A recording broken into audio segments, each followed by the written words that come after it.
Today, we are pulling back the curtain on something that really lives at the intersection of, well, global commerce, national economics, and, let's face it, some pretty heated political debate. Right, the U.S. balance of trade. Exactly. It's an indicator you hear about constantly, makes headlines all the time, yet its true meaning, what it actually implies. That's often debated, isn't it? Even among economists. It really is. It's one of those figures, that you see it cited everywhere, usually to make a point about manufacturing jobs or international relationships. Yeah, but the story behind the number, it feels like it's much richer. Definitely more complex. So to get to the heart of it, we're diving into the source material you've brought along. We've got the hard data, right?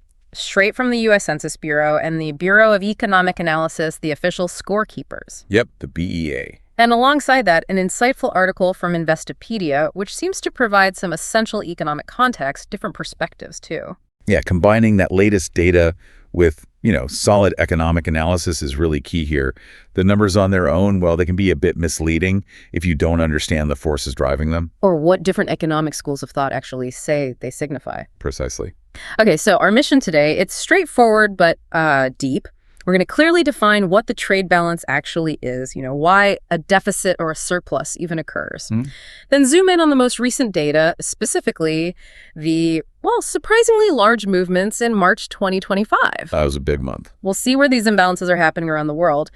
And I think most importantly, explore what economists say all of this actually means for the health of the U.S. economy, for jobs, and maybe even ultimately for your own financial well-being. Yeah, this isn't just about abstract economic theory, is it? It's really about the tangible flow of goods and services. I mean, every car, every plane ticket, every software license. Stuff crossing borders. Right, stuff crossing borders. Yeah. And also the maybe less visible flow of money and investment that kind of finances it all.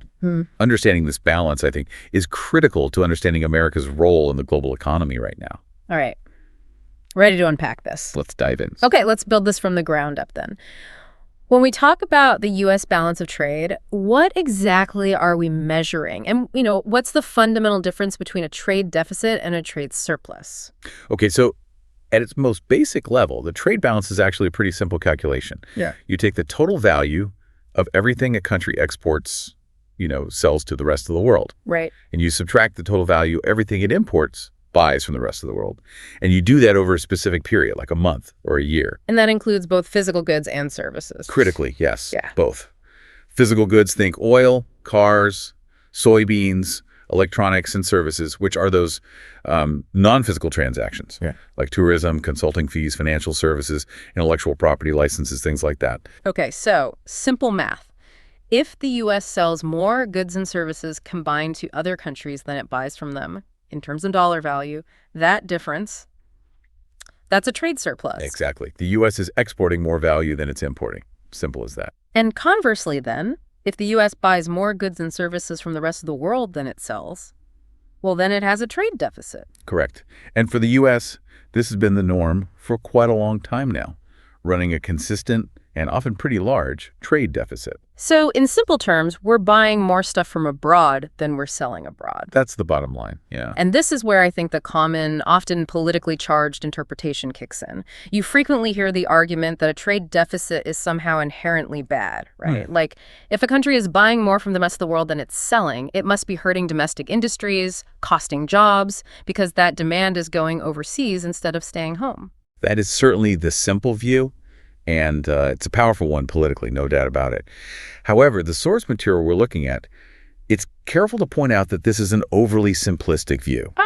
Okay. The economic reality is just far more nuanced. Economists, in fact, have pretty significant disagreements about whether a sustained trade deficit is necessarily detrimental or maybe beneficial, or perhaps simply just a reflection of other economic forces at play. So no simple consensus in the economic community? Absolutely not. There really isn't one. That's a really important point to highlight right away then. It's not as cut and dried as it might seem on the surface. Not at all. And it's also useful, I think, to differentiate between the overall trade balance that figure we just defined, and bilateral trade balances. Sure. Those are the balances with specific individual countries. The sources, for instance, they highlight the U.S. trade deficit with China as historically being the largest bilateral goods deficit that the U.S. runs. And that specific bilateral deficit, I mean, it's received a tremendous amount of attention, hasn't it? It was a major focus of policy, particularly in recent years. It absolutely was. The source notes that the U.S. trade deficit with China was a very prominent theme in the 2016 presidential campaign of Donald Trump. Right.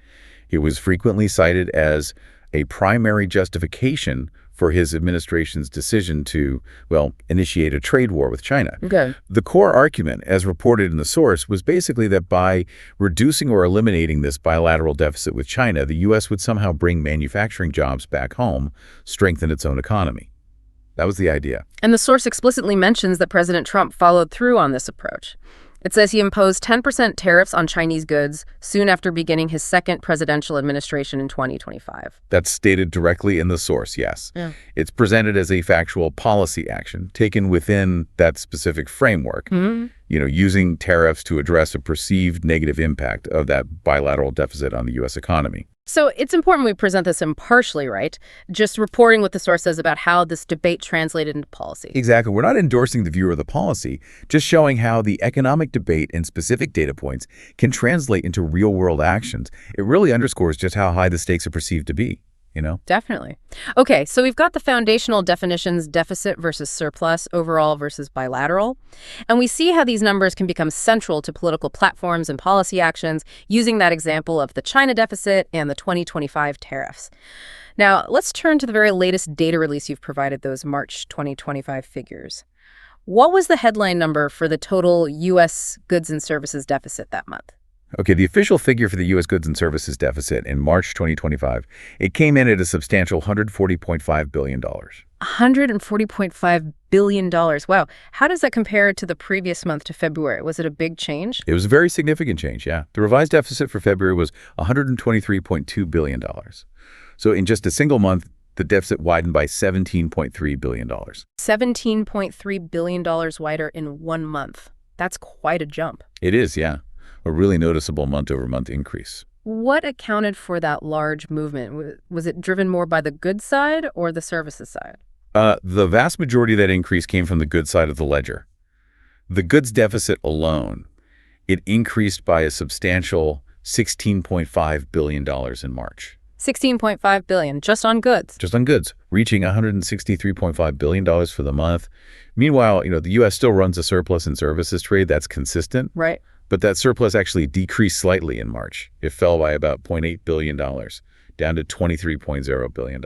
So the widening goods deficit was almost entirely responsible for the bigger overall deficit in March. We imported a lot more physical stuff compared to what we exported. That's exactly right, by quite a margin that month. Okay, that paints a clear picture of the month-to-month shift. What about the trend over a longer period? The report also gives year-to-date figures, right? Comparing the first 3 months of 2025 to the same period in 2024. What does that show? Right, and this is where the picture becomes even more striking, I'd say. The total U.S. goods and services deficit for the period of January through March 2025, it increased dramatically compared to January through March 2024. How dramatically? We're talking an increase of $189.6 billion year over year for just the first quarter. Whoa. $189.6 billion. That's almost double the deficit from the first 3 months of the previous year. It is. The percentage increase cited in the source is, well, it calls it a staggering 92.6% higher than the same period in 2024. 92.6%. Wow. And the reason for this massive jump is pretty clear when you look at the components. Exports did increase year to date, okay? But only by $41.1 billion, or about 5.2%. Okay, modest growth. Modest growth. Imports, however, they surged by $230.7 billion. $230 billion. Yeah, or a hefty 23.3% increase over the same 3-month period. So it's not just that imports went up. They grew, more than 4 times faster than exports did over the first quarter compared to last year? That's a huge swing in the trade balance. It's absolutely a huge swing. The data also tracks the 3-month moving average for the goods and services deficit. That helps smooth out some of the monthly volatility. Highlights the underlying trend. And what does that moving average tell us? Does it confirm this trend? It does. The 3-month moving average ending in March 2025, It increased by $14.1 billion from the previous average, reaching $131.4 billion. And maybe more importantly, compared to the three-month average ending back in March 2024, that average deficit was up $63.2 billion. So the moving average confirms it too. The U.S. trade deficit has been expanding quite significantly compared to where it was a year ago. Yes, that's the clear trend in the data. The report also mentioned the real goods deficit increase for March, adjusted for price changes. How did that compare to the nominal, the dollar value increase? Yeah, that's an interesting detail they include. The real goods deficit, so looking at the actual volume of goods rather than just their dollar value at current prices, that increased by 10.2% in March, which is very close to the 10.3% increase in the nominal, or dollar value, goods deficit for the month. So what does that tell us? Well, it suggests that the widening goods deficit we saw in March wasn't just about prices going up, inflation making imports seem more expensive. It was primarily due to a genuine increase in the quantity, the volume of imports relative to exports. That's a crucial distinction. So we're physically bringing in a lot more stuff relative to what we're sending out. Precisely. More volume. Okay, we've seen the overall numbers, the big picture changes. Now let's dig a bit deeper into what's actually flowing across these borders. What were the total export and import figures in March, broken down by goods and services? Right. So in March, total U.S. exports, it's both goods and services combined, Right. were $278.5 billion. Yep. Now, this is only a small increase, just $0.5 billion more than February. They moved. Barely moved. Total imports, however, they came in at $419.0 billion. That was a much larger jump, $17.8 billion more than February. Okay, so you can see the impact of that import surge right there in the total figures. Almost all the change was on the import side. Exactly. And breaking that down into the components we discussed. Okay, so goods exports increased by $1.3 billion in March, reaching $183.2 billion. Goods imports, though, saw that much larger increase we talked about, driving the deficit jump. Right. On the services side, it was a bit different. Services exports actually decreased slightly by $0.3 billion to $95.3 billion in March, and services imports also decreased, but only by $0.1 billion to $72.2 billion. So that combination, exports falling slightly more than imports, led to the services surplus shrinking a bit, like you mentioned earlier. Correct. It's interesting how the services side, while smaller in total dollar value than goods, is consistently in surplus for the U.S. The source mentions that services data is collected differently than goods data. Can you briefly touch on that? How do they track services? Yeah, that's an important point about how these numbers actually get compiled. Goods data, as you might expect, is primarily derived from customs declarations, forms, filled out as physical products across the border. Okay, tangible count. Right. Services, though, are intangible, right? So measuring them requires different methods.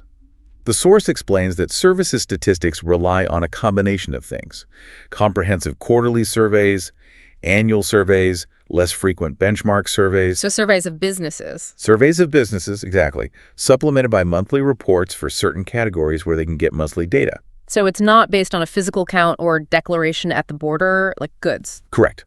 Because many services transactions, they happen electronically or without any physical crossing. Think about consulting advice sent over email or software downloaded. So the data primarily comes from surveying businesses and individuals involved in this cross-border services trade. And for some categories where they don't do monthly surveys, the BEA statisticians, they use statistical techniques. The source mentions something called modified Denton interpolation to basically estimate the monthly figures based on the more comprehensive quarterly data. To smooth things out and align monthly with quarterly trends. Exactly. To make sure the monthly numbers align with the quarterly totals and also capture seasonal patterns if they exist.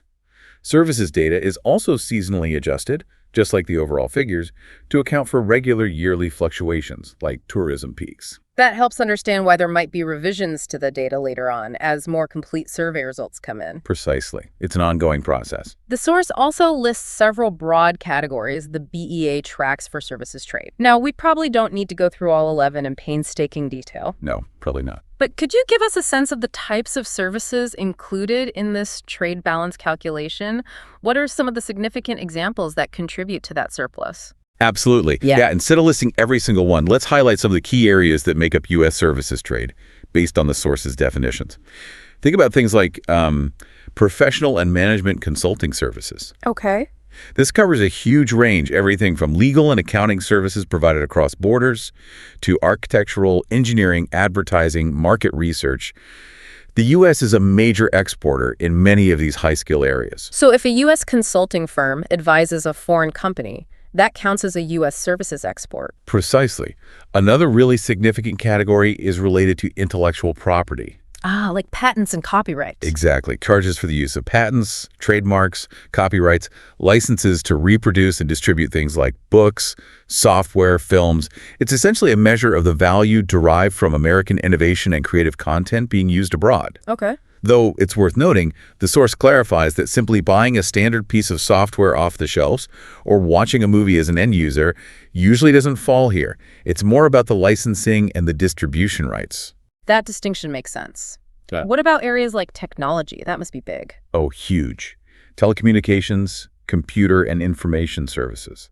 That's massive and growing. It covers everything from data processing, hardware and software consulting services, customized software sales and licenses. So like cloud services, tech support. Right. And information services like news agency feeds, database access, even web search services provided across borders. Yeah. Given the strength of the U.S. tech sector, you can imagine cross-border services in this area are substantial. Definitely. And is there anything maybe a bit more tangible but still counted as a service? Travel services is a major one. Now, this isn't the international airfare itself that's usually in transport services. Okay. But travel services covers all the goods and services that non-residents purchase while they're traveling within the United States. Ah, so tourists coming here and spending money. Exactly.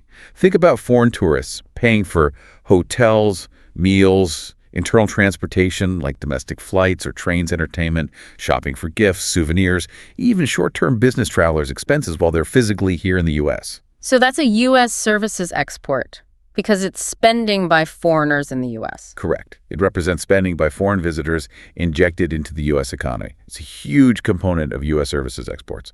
Okay, got it. That makes the services surplus much more understandable. It reflects U.S. strength in professional services, tech, IP licensing, and tourism, essentially. Exactly. And there are other categories, too. Of course, financial services, insurance, maintenance and repair, government services.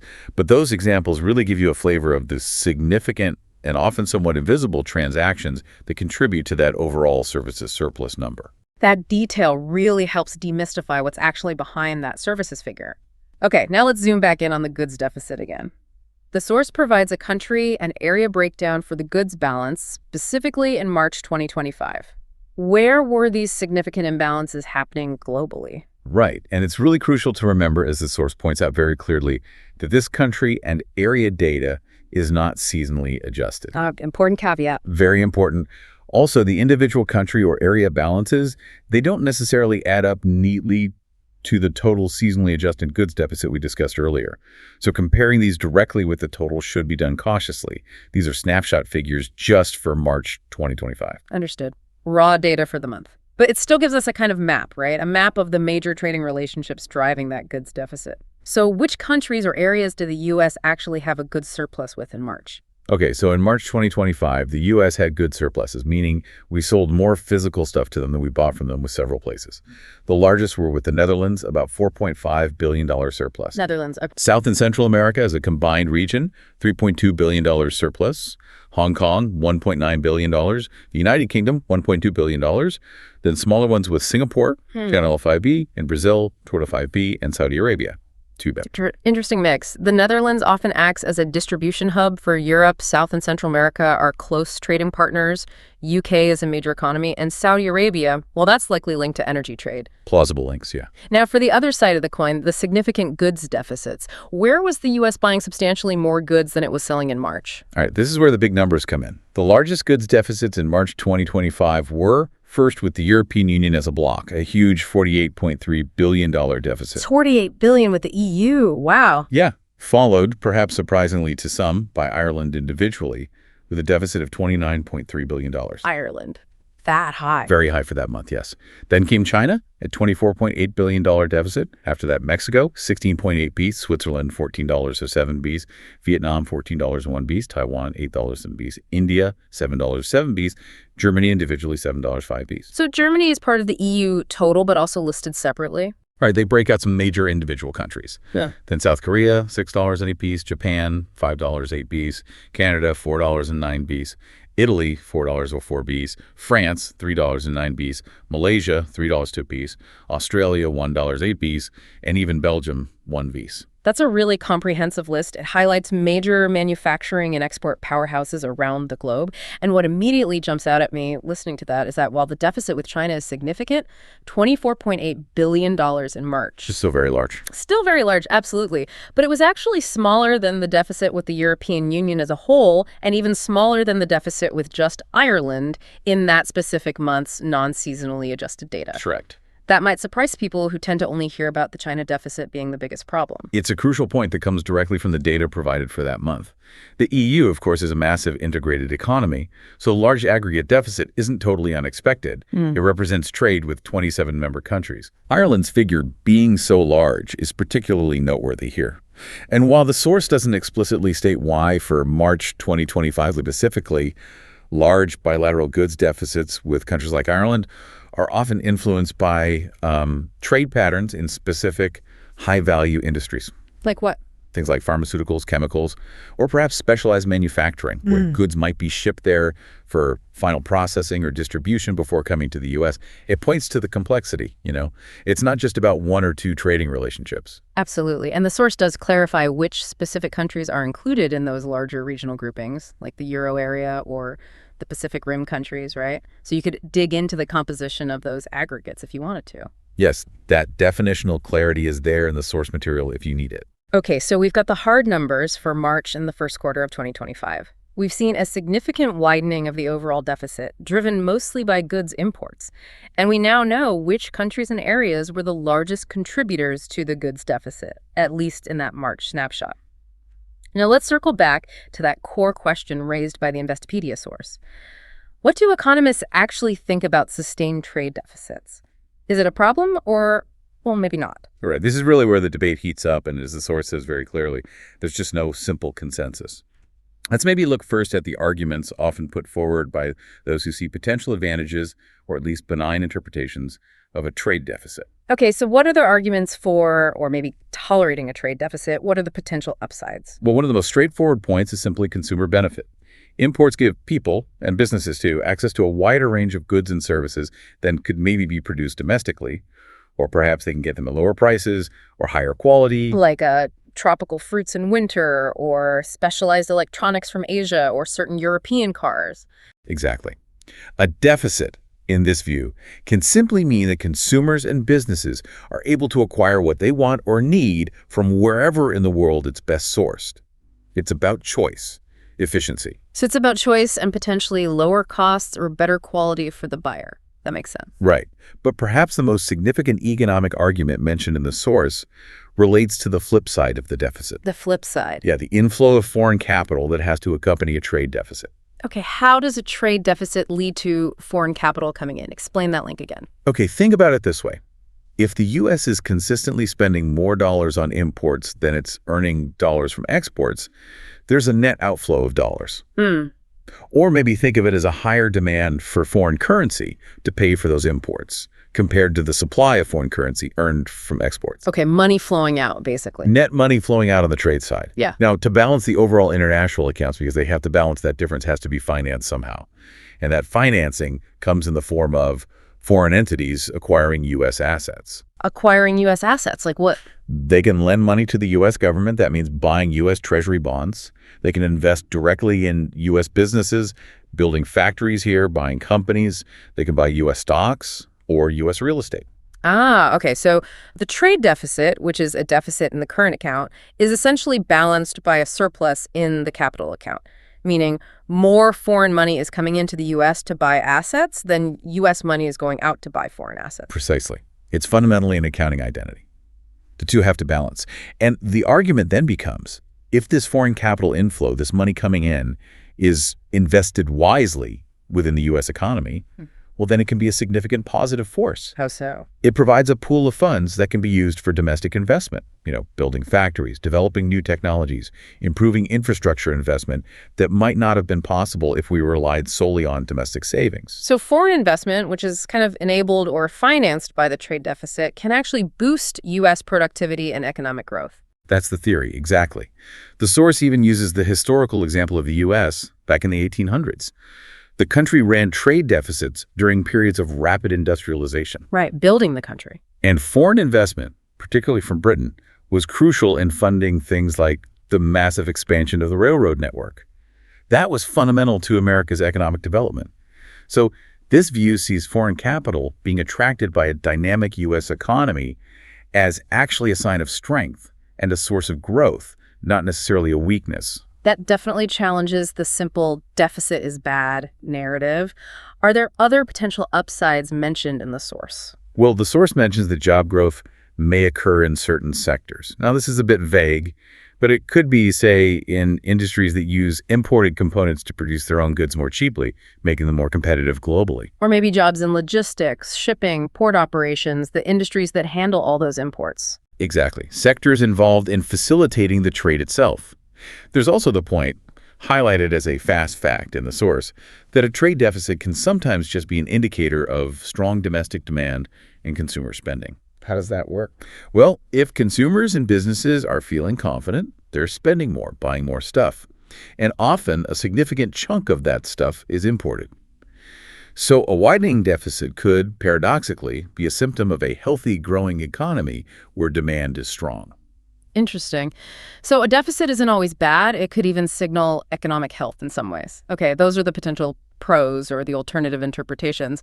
What about the concerns? What are the potential disadvantages or risks associated with running a sustained trade deficit as outlined in the source? Right, the cons.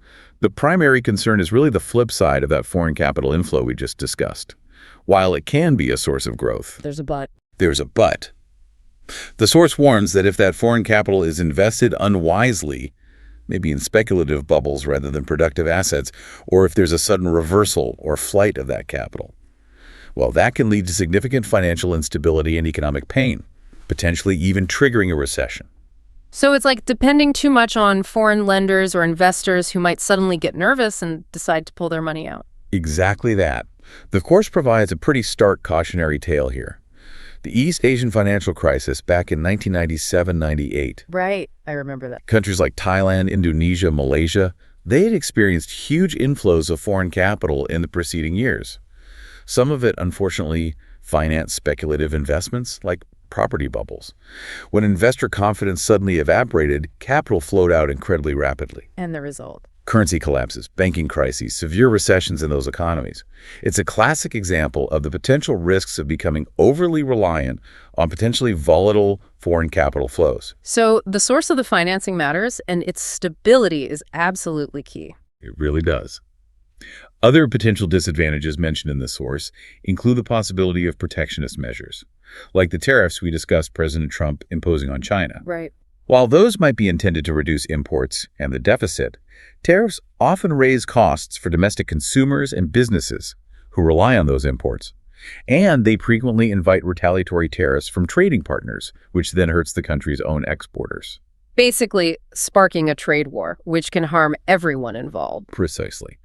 Another concern that gets mentioned is that a very heavy, sustained flow of foreign capital could eventually lead to foreign investors acquiring too many important assets within the deficit country. What kind of assets? Strategic industries, perhaps critical infrastructure, large amounts of land. This raises questions about foreign ownership and, potentially, foreign control over key parts of the national economy. So a concern about national economic sovereignty or losing control. Yes, that's the underlying worry there. And finally, we come back to the argument often made by critics, particularly politicians, who focus on those bilateral deficits. The jobs argument? The jobs argument.